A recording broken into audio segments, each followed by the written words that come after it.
Hey guys, it's Nick Hodges here. Right now I should be working on one of my big reviews I have in the backlog, but I just got back from Gladiator 2, and I had to get this off my chest. This is by far one of the most historically inaccurate movies I have ever seen. I can't articulate to you how much I hate this movie. I honestly thought Ridley Scott couldn't sink any lower after Napoleon, but somehow he did. Now before I continue further, this is not a proper review of Gladiator 2.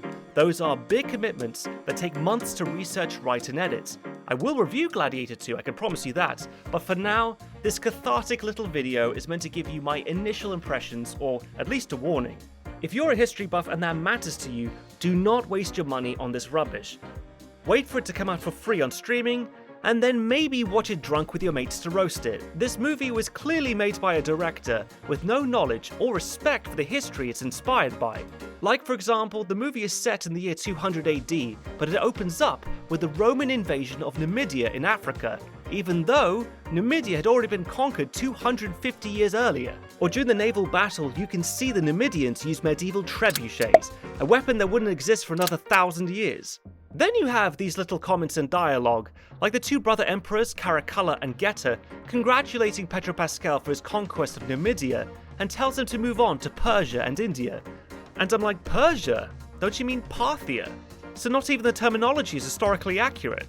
There's also a scene when the Numidian slaves are supposedly shipped to Ostia near Rome, and you can clearly tell from the geography and extras that they shot this in Morocco, which is hilarious, because we leave Africa and then the titles say Ostia, but it still looks like we're in Africa. Then there's the dumb set pieces you've all seen in the trailers. Like in the Colosseum, there's a fight scene with the gladiator riding a rhinoceros, which has never happened in all of human history. They're not herd animals like camels, horses, or elephants. They're solitary, territorial animals that are incredibly aggressive, unpredictable, and therefore unsuitable for domestication. Now the one thing I believed had potential from watching the trailers was knowing that for the first time in a Hollywood movie, we were going to see them flood the Colosseum to show a mock naval battle, something that the Romans allegedly did. In the movie, it's a mock reenactment of the Battle of Salamis, so you have one ship with gladiators dressed like Greeks, and you have another filling in for the Persians. That was cool, and watching those ships smashing each other's oars and ramming into one another would have been awesome. If it wasn't for the fact the Colosseum was swimming with sharks, which is so stupid it's like Asylum Pictures made this movie. Sharks need to keep swimming in order to breathe. How the hell did the Romans catch them at sea, transport them, and keep them alive and healthy without using oxygenated watertight tanks? It's bullshit. Now I understand the need for spectacle in a movie, but maybe try something somewhat plausible. Why not use Nile crocodiles? That would have made so much more sense. The Romans had access to them and actually did transport and use them in Roman games. But you know what really pissed me off the most? There's a scene where our protagonist, our hero gladiator Lucius, is fighting the champion, loses and falls to the ground.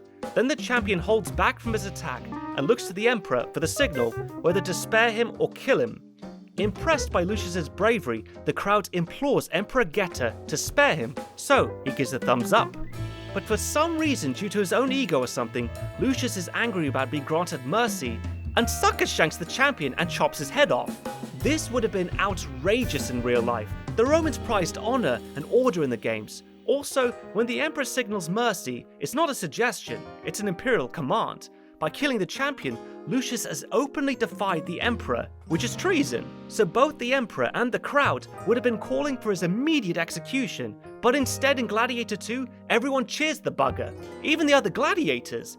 They all cheer his name when he returns from the arena, when in reality, they all would have given him the private pile treatment. At the least, camaraderie and mutual respect were essential for survival in the gladiatorial world. There is no way they would have put up with that. Strength and honor? More like cowardly and shameful. Anyway, I can go further, but I'm going to save the rest of my thoughts for a future length review. If you haven't seen it yet, I hope this gives you some pause or at least prepares you. I'm going to go back to working on my next review. As always, thanks for watching History Buffs, and I'll see you again next time.